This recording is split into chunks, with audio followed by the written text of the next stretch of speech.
ورسوله أما بعد فقد قال الله تبارك وتعالى في كلامه المجيد فأعوذ بالله من الشيطان الرجيم بسم الله الرحمن الرحيم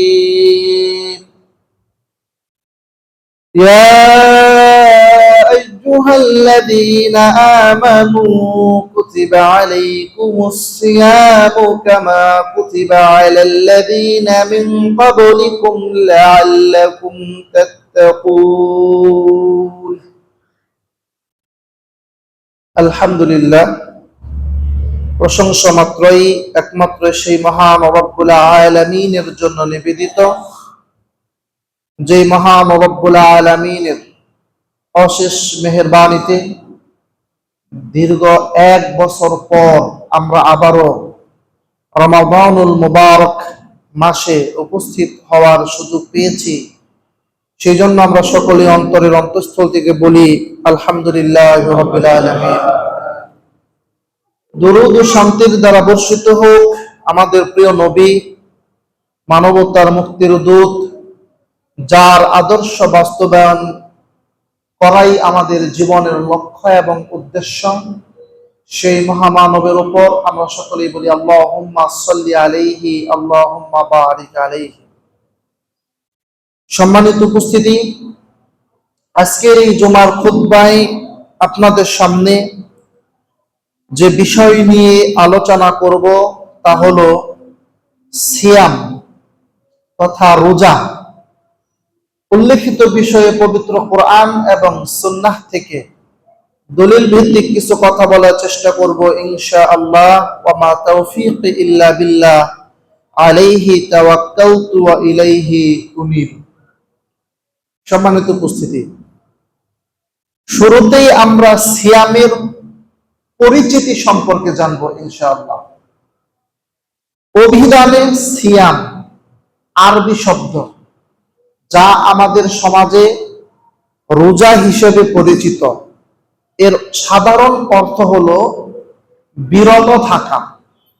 সিয়াম শব্দের অর্থ হলো বিরত থাকা। শরীয়তের দৃষ্টিতে সিয়াম বলা হয় সুবহে সাদিক থেকে সূর্যাস্ত পর্যন্ত যাবতীয় পানাহার, যৌন সম্মুখ ও শরীয়ত নির্ধারিত বিধি নিষেধ থেকে নিয়ত সহকারে বিরত থাকাকে সিয়াম বলে। অনেক বৈধ কাজ, কিন্তু সিয়ামের কারণে এ থেকে বিরত থাকতে হবে, এটাকেই বলে সিয়াম।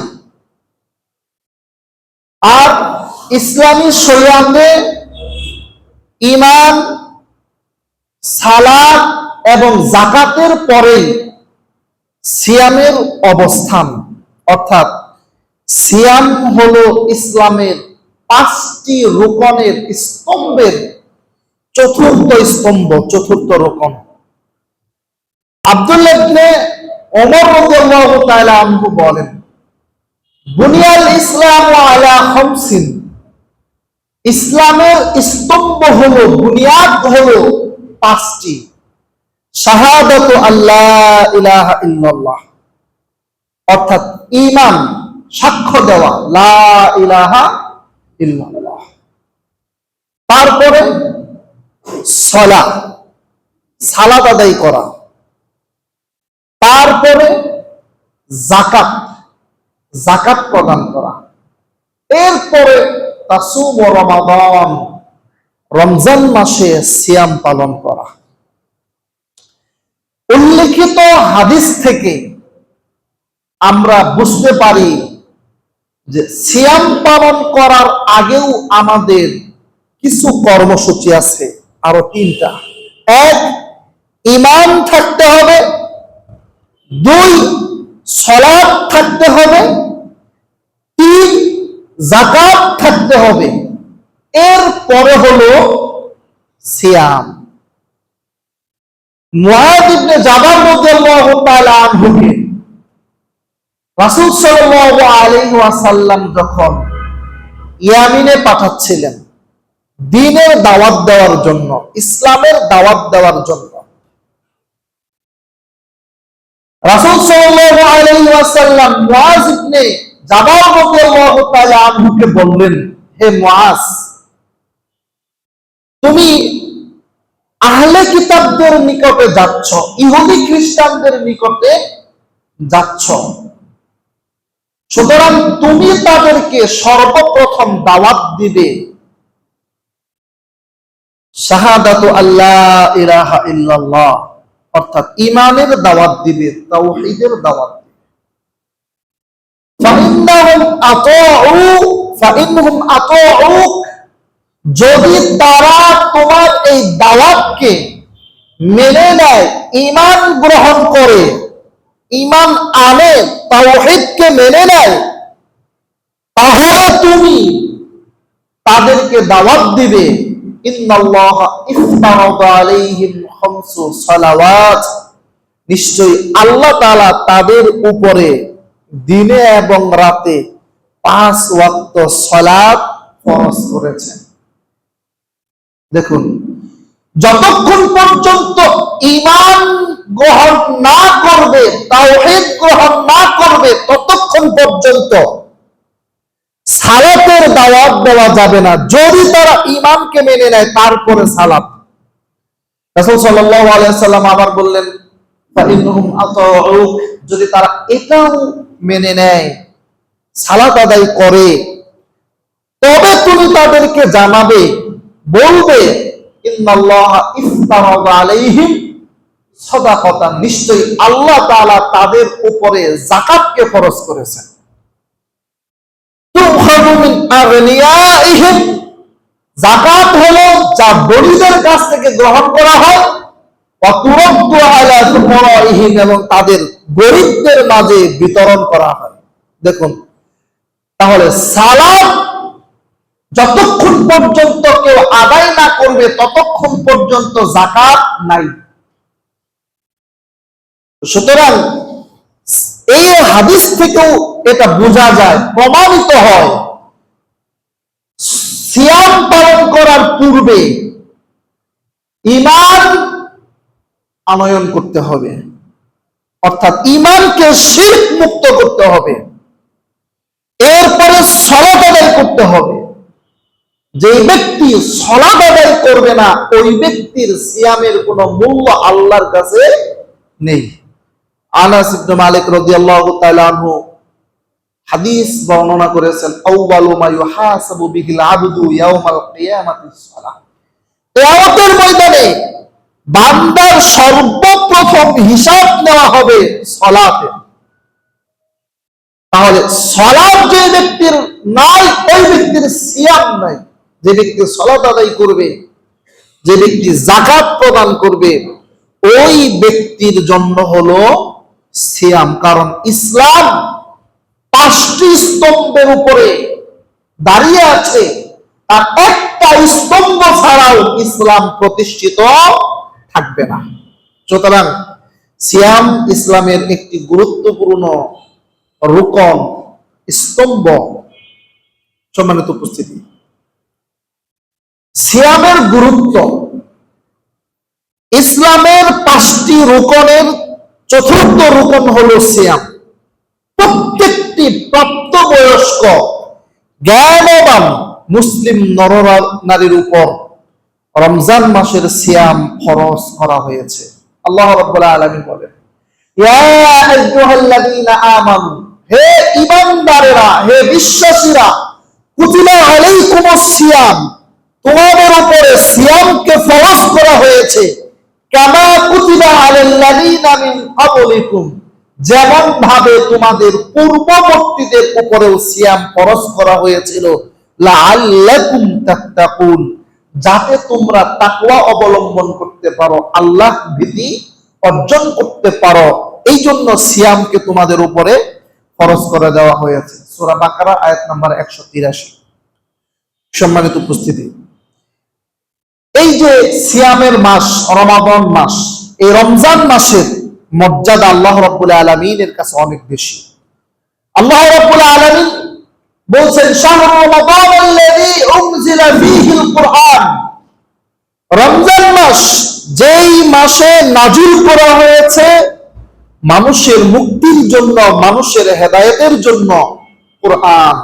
আর এই কুরআন নাজিল করার কারণে এই রমজান মাসের মর্যাদা বৃদ্ধি হয়েছে। এবং এই রমজান মাস একমাত্র মাস, রাসূল সাল্লাল্লাহু আলাইহি ওয়াসাল্লাম বলছেন সহিহ বুখারীর 1899 নম্বর হাদিস, যেই মাসে জান্নাতের দরজা সমূহ খুলে দেওয়া হয়। সুবহানাল্লাহ। এবং জান্নাতের দরজা সমূহ খুলে দেওয়ার পরে জাহান্নামের দরজা সমূহ বন্ধ করে দেওয়া হয়। শুধুমাত্র তাই নয়, শয়তানকে শিকল বন্দি করা হয়, শিকল দিয়ে বন্দি করে দেওয়া হয়।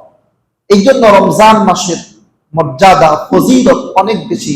আর কোন মাসে জান্নাতের সমস্ত দরজাগুলোকে খুলে দেওয়া হয় না, জাহান্নামের দরজাগুলোকে বন্ধ করে দেওয়া হয় না, শয়তানকে শিকল বন্দি করা হয় না। কিন্তু রমজান মাসে জাহান্নামের দরজাগুলোকে বন্ধ করে দেওয়া হয়, জান্নাতের দরজাগুলোকে খুলে দেওয়া হয়, শয়তানকে শিকল বন্দি করে দেওয়া হয়।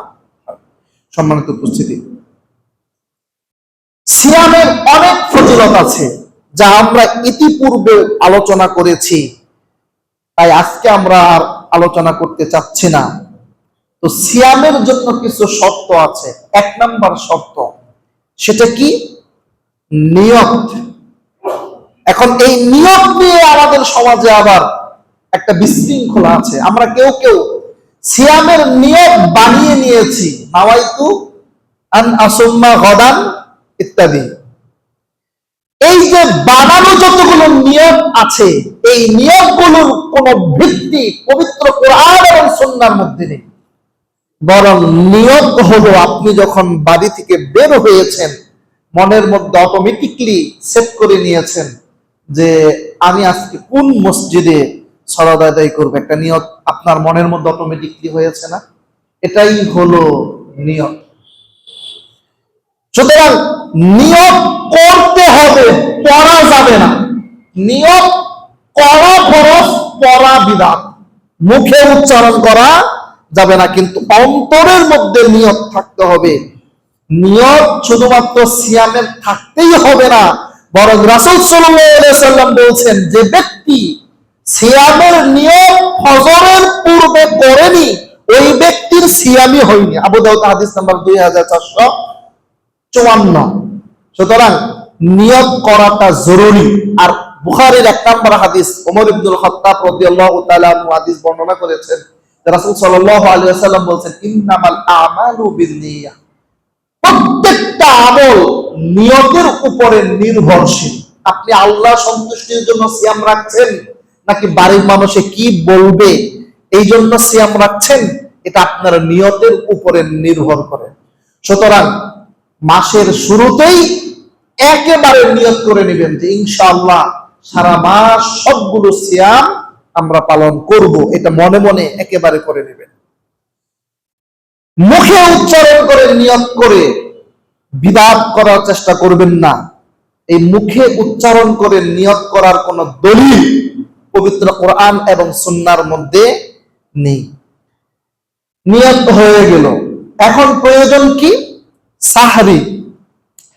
তো মিশকাতের 1982 নম্বর হাদিস, রাসূল সাল্লাল্লাহু আলাইহি ওয়াসাল্লাম বলছেন যে তাসাহহারু ফাইন্না ফিস সাহুরি বারাকা, তোমরা সাহারি খাও, কেননা সাহারির মধ্যে বরকত আছে। সুবহানাল্লাহ।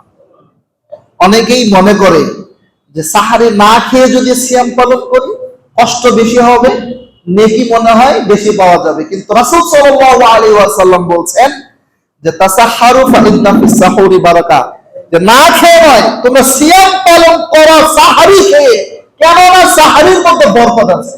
আপনি যত বেশি সাহারি খাবেন, আল্লাহ রাব্বুল আলামিন আপনাকে তত বেশি বারাকা দিবেন। কোথায় বারাকা দিবেন সেটা আল্লাহ নবী সাল্লাল্লাহু আলাইহি ওয়াসাল্লাম বলেন নাই। আপনার জীবনের মধ্যে বারাকা দিবেন, আপনার আমলের মধ্যে বারাকা দিবেন, ঈমানের মধ্যে বারাকা দিবেন, সন্তানের মধ্যে বারাকা দিবেন, পরিবারের মধ্যে বারাকা দিবেন, সম্পদের মধ্যে বারাকা দিবেন।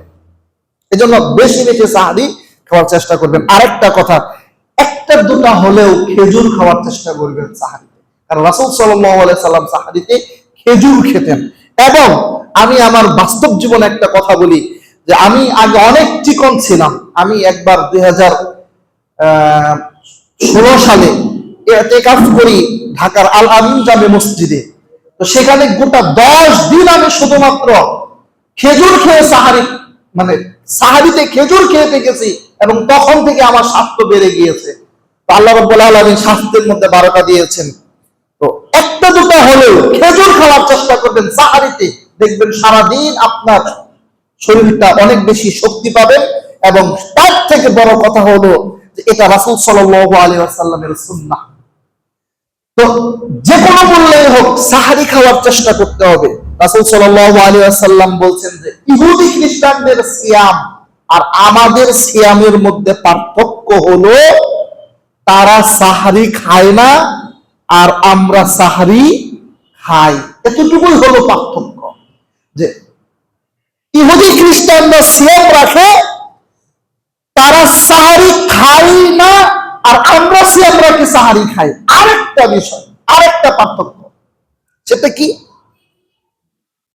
ইহুদি খ্রিস্টানরা সাহারি খায় তাড়াতাড়ি, যে যদিও খায় সেটা তাড়াতাড়ি করে, আর ইফতার করে দেরি করে। আর রাসূল সাল্লাল্লাহু আলাইহি ওয়াসাল্লাম বলছেন মিশকাতের 2076 নম্বর হাদিস, যে আমাদের সাহারি হলো দেরি করে, ইফতার হলো তাড়াতাড়ি। ইফতার হলো তাড়াতাড়ি, সাহারি হলো দেরি করে। এবং রাসূল সাল্লাল্লাহু আলাইহি ওয়াসাল্লাম বলছেন কেউ যদি খেতে বসে সাহারি খাচ্ছে, কিন্তু ফজরের আযান হয়ে যাচ্ছে, প্লেটে খাবার আছে, রাসূল সাল্লাল্লাহু আলাইহি ওয়াসাল্লাম বলছেন ওই খাবারটুকু খেয়ে শেষ করো, ওই খাবারটুকু খেয়ে শেষ করো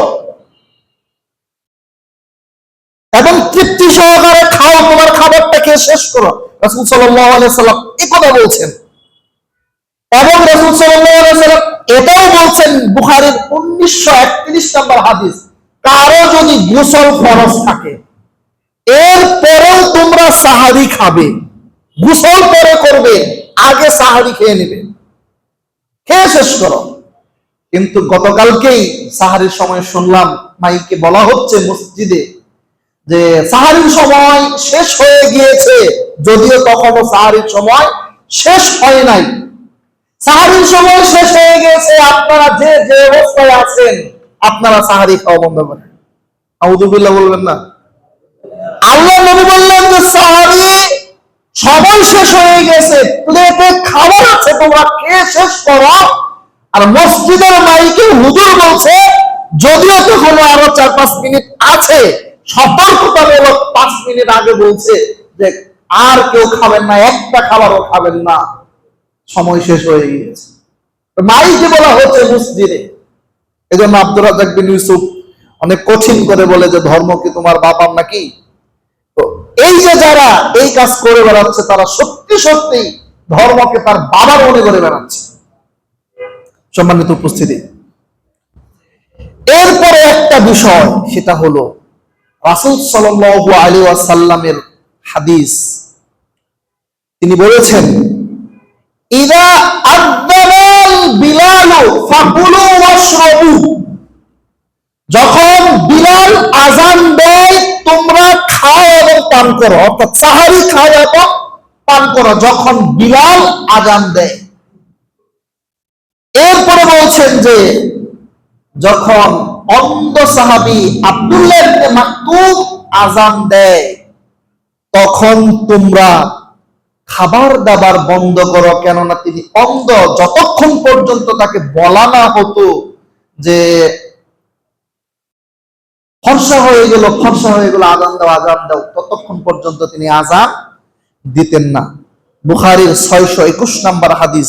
এবং সারা পৃথিবীর বিখ্যাত বুখারীর ব্যাখ্যা গ্রন্থ ফাতহুল বারীর মধ্যে এই হাদিসের ব্যাখ্যা স্পষ্টভাবে ইমাম ইবনে হাজার আসকালানী রাহিমাহুল্লাহ বলেছেন যে দুইটা আজান হবে, এক সাহারির আজান, দুই ফজরের আজান। সাহারির আজানের জন্য নির্ধারিত থাকবেন একজন মুয়াজ্জিন, আর ফজরের আজানের জন্য নির্ধারিত থাকবেন একজন মুয়াজ্জিন। কিন্তু আজকে সেই আজানের সুন্নাহকে বিলুপ্ত করে মানুষকে জাগানোর জন্য ইসলামী গজল, জাগরণী, কোরআন তেলাওয়াত, মাইকে ডাকাডাকি অথবা সাইরেন বাজানোর যে প্রথা সমাজে চালু আছে, এই প্রথার কোনো ভিত্তি পবিত্র কোরআন এবং সুন্নাহর মধ্যে নেই। বরং সুন্নত হলো সাহারির জন্য আজান দেওয়া। কিন্তু আরো আফসোসের সাথে বলতে হয় যে আমরা আহলে হাদিস সমাজে বসবাস করি। আহলে হাদিস মানে যারা হাদিসের অনুসরণ করে তাদেরকে বলা হয় আহলুল হাদিস। আজকে আমরা দাবি করি যে আমরা আহলুল হাদিস, হাদিসের অনুসরণ করি, কিন্তু আমাদের মসজিদ কমিটিগুলো, এই আহলুল হাদিস মসজিদগুলোতে এই সাহারির আযানের সিদ্ধান্ত নিতে পারে না। এই সাহারির আযান আমাদের আহলুল হাদিস মসজিদগুলোতে থেকেও আজকে বিদায় নিয়ে গিয়েছে। আর 20 বছর, 25 বছর, 50 বছর পরে হয়তোবা শুধুমাত্র কিতাবের পাতায় হাদিস থাকবে, এই হাদিসের বাস্তব আমল কোথাও থাকবে না। এখনই তো খুঁজে পাওয়া যাচ্ছে না। আলহামদুলিল্লাহ, আমাদের টাঙ্গাইলের এবং আমাদের নিজেদের গ্রামে অনেক মসজিদে এই সাহারির আযানের প্রচলন চালু আছে। আলহামদুলিল্লাহ, সম্মানিত উপস্থিতি। সুতরাং আযান যদি দিতে নাও পারেন, অন্তত পক্ষে আযানের পরিবর্তে মাইকে গজল বাজানো, কোরআন তেলাওয়াত করা, সাইরেন বাজানো, ঘুম থেকে উঠুন, সাহারি রান্না করুন, এখন সাহারি রান্নার সময় হয়েছে, এখন খাবারের সময় হয়েছে, এই বিদায়ী প্রথা বন্ধ করুন।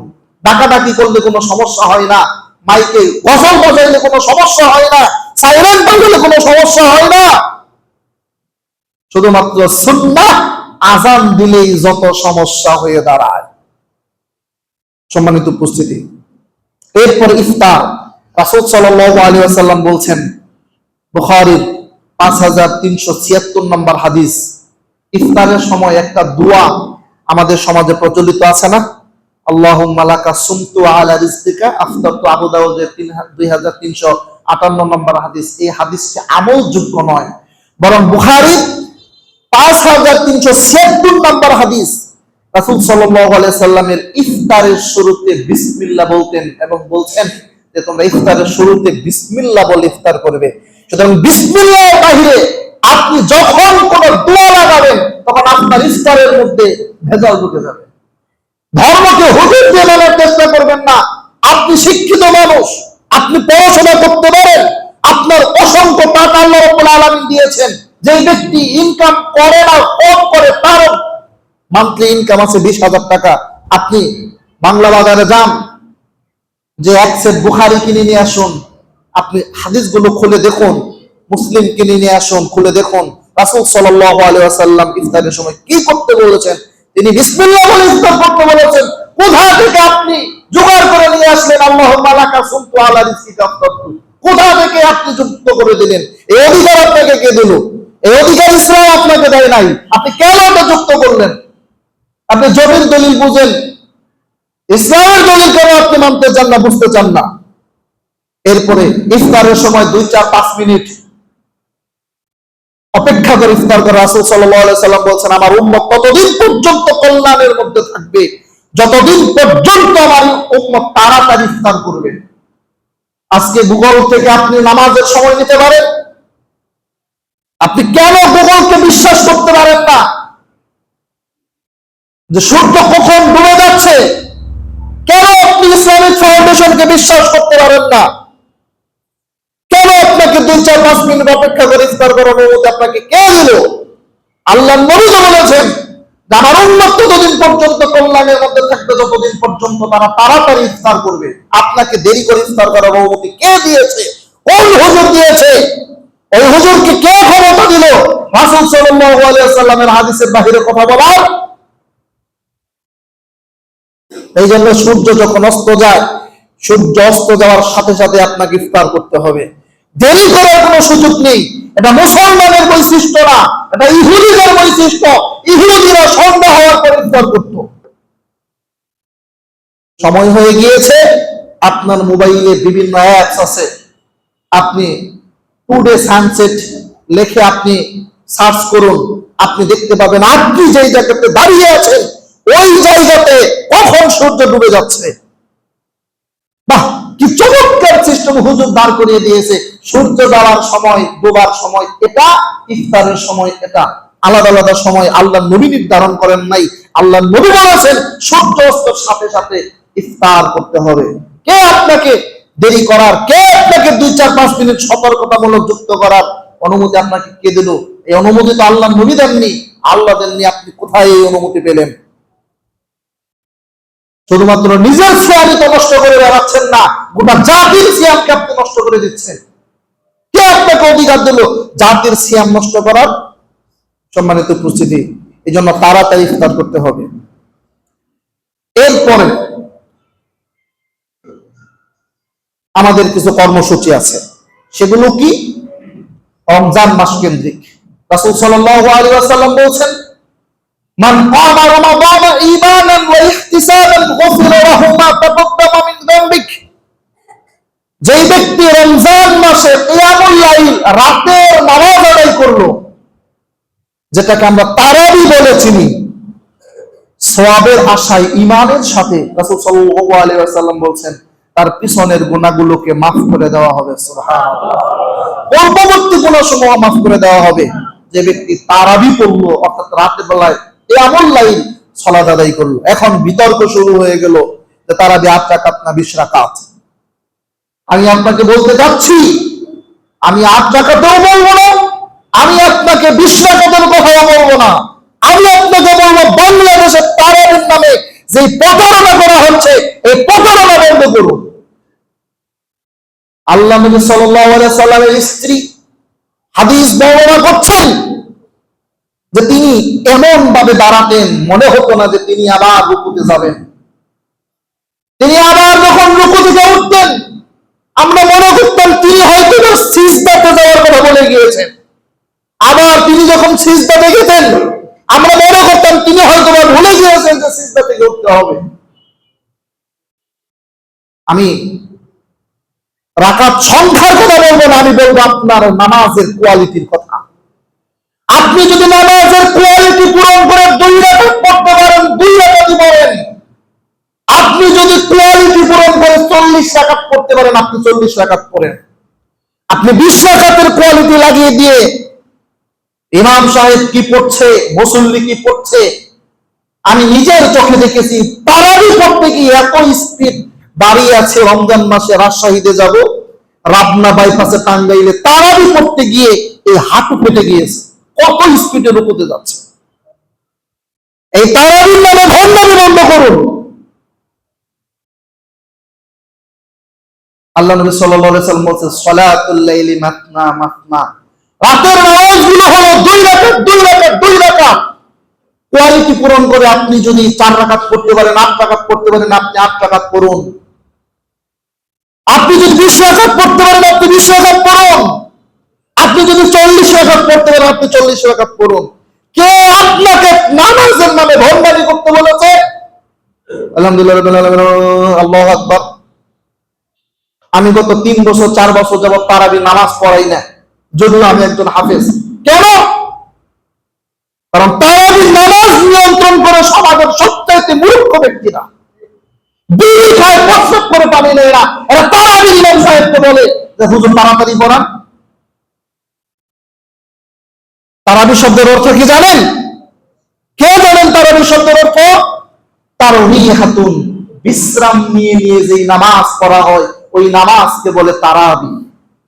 তারওয়িহাতুন, বিশ্রাম নিয়ে নিয়ে যে নামাজ পড়া হয়, যেই নামাজের মধ্যে কি নাই, কোনো তাড়াহুড়া নাই, যেই নামাজের মধ্যে কোনো টার্গেট ফিল-আপ নাই, যেই নামাজের মধ্যে আছে আল্লাহ ভীতি, যেই নামাজের মধ্যে আছে চোখের পানি, যেই নামাজের মধ্যে আছে আল্লাহর ক্ষমার আশা, যেই নামাজের মধ্যে আছে আল্লাহর ভয়, ওই নামাজ হলো তারাবি। এই আল্লাহর ভয় নিয়ে, ক্ষমার আশা নিয়ে, বিশ্রাম নিয়ে নিয়ে লম্বা করে করে আপনি 20 রাকাত পড়েন, আপনি 8 রাকাত পড়েন, যদি আপনার সম্ভব না হয় আপনি 2 রাকাত পড়েন, কিন্তু নামাজের নামে, রাকাত মিল করার নামে ভণ্ডামি বন্ধ করুন। এই ভণ্ডামি বন্ধ করতে হবে। নামাজ দিয়ে ভণ্ডামি করা যাবে না। আল্লাহ নবী সাল্লাল্লাহু আলাইহি ওয়াসাল্লামের রাতের নামাজগুলো কেমন ছিল? আপনি মুসলিম, আপনাকে এটা যাচাই করতে হবে, আপনাকে এটা পড়তে হবে, জানতে হবে নবী সাল্লাল্লাহু আলাইহি ওয়াসাল্লামের যুগের নামাজটা কেমন ছিল। রাকাতের চাইতে নামাজের কোয়ালিটি সম্পর্কে জানতে হবে। তার স্ত্রী বলছেন, আল্লাহ নবী সাল্লাল্লাহু আলাইহি ওয়াসাল্লামের নামাজ এত দীর্ঘ ছিল, নামাজ সম্পর্কে যদি তোমরা জিজ্ঞাসা করো কত দীর্ঘ ছিল, কত সুন্দর ছিল, তা আমি তোমাদেরকে বর্ণনা দিয়ে বোঝাতে পারবো না। এই তারাবি সালাত আদায় করতে হবে। আজকে আমরা দাবি করি আহলুল হাদিস, কিন্তু আমি আহলুল হাদিস মসজিদে তারাবি পড়িয়েছি, ইয়া আইয়ুহাল মুদ্দাথির কুম ফাআনদির রাব্বাকা ফাকাব্বির, আল্লাহু আকবার। কেন? কোরআনের একটা অক্ষর শুনলে, পড়লে যেমন 10টা নেকি হয়, একটা অক্ষর শুনলে ঠিক অনুরূপ 10টা নেকি হয়। কেন কোরআন শুনতে এত সমস্যা? আমি যদি কোনোদিন যদি সক্ষমতা অর্জন হয়, আমি মসজিদগুলো থেকে এই মূর্খ কমিটিগুলো বিলুপ্ত করব, যারা ইমাম সাহেবকে নামাজের ব্যাপারে তাড়াহুড়োর তাকিদ দেয়।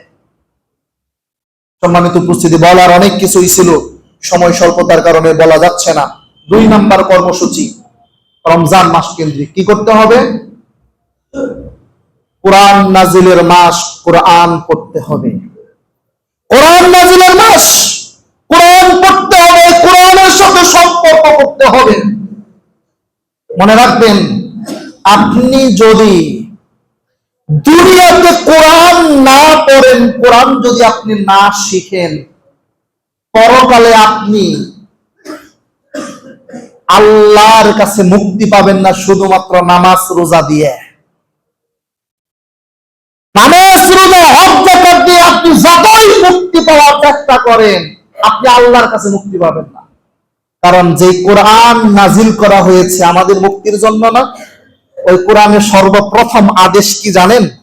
ইকরা বিসমি রাব্বিকাল্লাযী খালাক, তুমি পড়ো তোমার রবের নামে যিনি সৃষ্টি করেছেন। শুরুতেই বলেন নাই তুমি নামাজ পড়ো, শুরুতেই বলেন নাই তুমি হজ করো, তোমার স্ত্রীকে পর্দায় রাখো, তুমি যাকাত দাও। কোরআনের শুরুতে তিনি বলেছেন তুমি পড়ো, জ্ঞান অর্জন করো। কি পড়তে বলেছেন? ফিজিক্স, কেমিস্ট্রি, ইংরেজি শিখতে বলেছেন, কোরআন শিখতে বলেছেন। তিনি বলেছেন খায়রুকুম মান তাআল্লামাল কুরআনা ওয়া আল্লামা, জাতির শ্রেষ্ঠ সন্তান তাই যারা নিজেরা কোরআন শিখে এবং অন্যকে কোরআন শিখায়। সুতরাং এই কোরআন শিখতে হবে। কোরআন নাজিলের মাসে আল্লাহর পক্ষ থেকে বারাকা আসে এই মাসে কোরআন শিখার ব্যাপারে। 3 নাম্বার কর্মসূচি বলেই আমি আমার আলোচনা শেষ করব ইনশাআল্লাহ। তা হলো রমজান মাসে আল্লাহ নবী সাল্লাল্লাহু আলাইহি ওয়াসাল্লাম অঢেল দান করতেন। কি করতেন? রমজান মাসে অঢেল দান করতেন, ব্যাপক পরিমাণে দান করতেন, প্রচুর পরিমাণে। আল্লাহ নবী সাল্লাল্লাহু আলাইহি ওয়াসাল্লাম রমজান মাসে আল্লাহর রাস্তায় তিনি সম্পদগুলোকে ব্যয় করতেন। এই সম্পদ ব্যয়ের ধারাবাহিকতা আপনাকে আমাকে রাখতে হবে। রমজান মাসে মুক্তি পাওয়ার জন্য আমরা বেশি বেশি আমল করি না? সিয়াম পালন করি, তারাবির সালাত আদায় করি, মানুষকে খাদ্য খাওয়াই, সালাত আদায় করি, আরো কত কিছু করি। এই কোনো কিছুই কবুল হবে না একটা কাজ করার আগ পর্যন্ত। কি কাজ করতে হবে তাহলে? পবিত্র কোরআনের 4 নাম্বার পারা খুলুন, 1 নাম্বার পৃষ্ঠা, 1 নাম্বার লাইন। আল্লাহ রাব্বুল আলামিন বলছেন লান তানালুল বিররা হাত্তা তুনফিকু মিম্মা তুহিব্বুন। পৃথিবীর মানুষ, লান তানালুল বিররা হাত্তা তুনফিকু, তোমরা যত ভালো কাজই করো না কেন, যত নেকির কাজই করো না কেন, যতক্ষণ পর্যন্ত তোমরা আল্লাহর রাস্তায় তোমাদের পছন্দের জিনিসকে দান করতে না পারবে, ততক্ষণ পর্যন্ত তোমাদের কোনো ভালো আমল, কোনো ভালো কাজ আল্লাহ রাব্বুল আলামিন কবুল করবেন না। আল্লাহ রাব্বুল আলামিন আপনার রমজানের সিয়াম কবুল করবে কি করবে না এটা নির্ভর করে আপনি আল্লাহর রাস্তায় দান করেন কি করেন না। নামাজ আল্লাহ রাব্বুল আলামিন কবুল করবেন কি করবেন না নির্ভর করে আপনি দান করেন কি করেন না। যদি আপনি আল্লাহর রাস্তায় দান করেন, আল্লাহ রাব্বুল আলামিন আপনার ভালো আমলগুলোকে কবুল করবেন। যদি আপনি দান না করেন, তাহলে আল্লাহ রাব্বুল আলামিন আপনার ভালো আমলগুলোকে কি করবেন না, কবুল করবেন না। আল্লাহ রাব্বুল আলামিন আরো বলেছেন, ওয়ানফিকু ফি সাবিলিল্লাহ, তোমরা আল্লাহর রাস্তায় বেশি বেশি দান করো, খরচ করো। ওয়ালা তুলকু বিআইদিকুম ইলা তাহলুকা, তোমরা নিজেদেরকে ধ্বংসের দিকে নিক্ষেপ করিও না। অর্থাৎ আপনি যদি সম্পদগুলোকে জমা করে রাখেন, আল্লাহর রাস্তায় খরচ না করেন, ব্যয় না করেন, তাহলে মনে রাখবেন আপনি আপনি আপনি নিজেকে ধ্বংসের মধ্যে নিক্ষেপ করে দিচ্ছেন। আল্লাহ রাব্বুল আলামিন সূরা হুমাযার মধ্যে কি বলেছেন? ওয়াইলুল লিকুল্লি হুমাযাতিল লুমাযা, ধ্বংস তাদের জন্য যারা সামনে এবং পিছনে নিন্দা করে বেড়ায়, পরনিন্দা করে। দুই, আল্লাযী জামাআ মালা ওয়া আদ্দাদা, তাদের জন্যও ধ্বংস যারা সম্পদকে জমা জমা করে রাখে, আল্লাহর রাস্তায় ব্যয় করে না, সম্পদ খালি বাড়ায়, জমা করে এবং বারবার সম্পদগুলোকে গণনা করে, তাদের জন্য ধ্বংস। সুতরাং এই রমজান মাস দানের মাস, সাদাকার মাস। যদি আপনি এই রমজান মাসে সম্পদগুলোকে জমা করে রাখেন, আল্লাহর রাস্তায় দান না করেন, মনে রাখবেন আল্লাহ রাব্বুল আলামিন বলেছেন ওয়াইলুল লিকুল্লি হুমাযাতিল লুমাযা, আপনার জন্য ধ্বংস। ধ্বংস আপনি হবেনই হবেন। সম্পদ থাকবে কিন্তু সন্তান থাকবে না। সম্পদ আছে কিন্তু সন্তানগুলো মানুষ হয় না, আপনি ধ্বংস। কিন্তু সম্পদ নাই, সন্তান মানুষ হয়েছে, আপনি ধ্বংস না। এজন্য বেশি বেশি দান করার চেষ্টা করবেন। এই রমজান মাসের সবচাইতে বড় কর্মসূচি আমি মনে করি এই দান করা আল্লাহর রাস্তায় রমজান মাসের অত্যন্ত গুরুত্বপূর্ণ একটা কর্মসূচি একজন মুসলমানের জন্য। কারণ আপনি দান করেন কি করেন না এর উপরে নির্ভর করে আপনি ঈমানদার কি ঈমানদার না। পবিত্র কোরআনের শুরুতে সূরা বাকারার মধ্যে আল্লাহ রাব্বুল আলামিন কি বলেন? আল্লাযীনা ইউমিনুনা বিল গায়বি, ঈমানদার তো তারাই যারা বিশ্বাস করে অদৃশ্যের প্রতি, ওয়া ইউকিমুনাস সালাতা, এবং সালাত কায়েম করে, ওয়া মিম্মা রাযাকনাহুম ইউনফিকুন, এবং তাদেরকে যে সম্পদ দেওয়া হয়েছে এই সম্পদ থেকে তারা দান করে, আল্লাহর রাস্তায় ব্যয় করে, মসজিদ মাদ্রাসাগুলোতে গরিব মানুষকে, দরিদ্র মানুষকে, মিসকিন মানুষকে তারা দান করে। এটা ঈমানদারদের বৈশিষ্ট্য। আর সম্পদ জমাকারী ঈমানদারদের বৈশিষ্ট্য নয়, এটা করুণের বৈশিষ্ট্য, কারুনের বৈশিষ্ট্য। আল্লাহ রাব্বুল আলামিন বলছেন, ইয়া আইয়ুহাল্লাযীনা আমানু লা তুলহিকুম আমওয়ালুকুম ওয়া আওলাদুকুম আন যিকরিল্লাহ, ও ঈমানদারেরা, তোমাদের ধন সম্পদ সন্তান সন্ততি যেন তোমাদেরকে আল্লাহর স্মরণ থেকে বিরত না রাখে। ওয়া মান ইয়াফআল যালিকা ফাউলাইকা হুমুল খাসিরুন, যদি কেউ এমনটা করে তাহলে ওই ব্যক্তি ক্ষতিগ্রস্ত হবে। ওয়ানফিকু মিম্মা রাযাকনাকুম মিন ক্বাবলি আন ইয়াতিয়া আহাদাকুমুল মাউত, আল্লাহ রাব্বুল আলামিন বলছেন, আর তোমরা আল্লাহর রাস্তায় দান করো, তোমাদের সম্পদগুলোকে ব্যয় করো তোমাদের কাছে মৃত্যু আসার পূর্বে। কখন সম্পদ ব্যয় করতে হবে? মৃত্যু আসার পূর্বে। এখন আল্লাহ রাব্বুল আলামিন বলছেন, লাউলা আখারতানি ইলা আজালিন করিব, যদি তোমরা মৃত্যু আসার পূর্বে দান না করো, মনে রাখবা যখন মৃত্যু চলে আসবে তোমরা তখন বলবা, হায় আফসোস, যদি আমাকে অল্প একটু সময় দেওয়া হতো, আমি দুইটা কাজ করতাম। কয়টা কাজ? দুইটা। এক, ফাসাদদাকু, আমি কিছু দান করতাম, আল্লাহর রাস্তায় আমি কিছু ব্যয় করতাম, খরচ করতাম। ওয়া আকুম মিনাস সলিহিন, আর আমি কিছু নেককার মানুষের সাথে বন্ধুত্ব করতাম, নেককার মানুষের সাথে উঠা বসা করতাম। বলেন তো, মৃত্যু আসার পূর্বে তওবা করতে চাই না, মক্কা যেতে চাই না, নামাজ পড়তে চাই না, দান করতে কেন চায়? মুসনাদ আহমদের হাদিস, রাসূল সাল্লাল্লাহু আলাইহি ওয়াসাল্লাম বলেছেন, যখন মৃত্যুর যন্ত্রণা শুরু হয়ে যায় তখন বুঝতে পারে আমার এই যন্ত্রণা কমাইতে পারে মাত্র একটা জিনিস, সেটা হলো দান। যে ব্যক্তি যত বেশি দান করবে ওই ব্যক্তির তত মৃত্যুর যন্ত্রণা কম হবে। সুবহানাল্লাহ। আর এই মৃত্যুর যন্ত্রণা শুরু হয়ে গেলে মৃত্যুর যন্ত্রণা কমানোর জন্যই বলে, আল্লাহ আমাকে একটু সময় দাও, আমি দুইটা কাজ করব। তার একটা কাজ হলো আমি আমার মৃত্যুর যন্ত্রণাকে কমানোর জন্য তোমার রাস্তায় কিছু দান করব।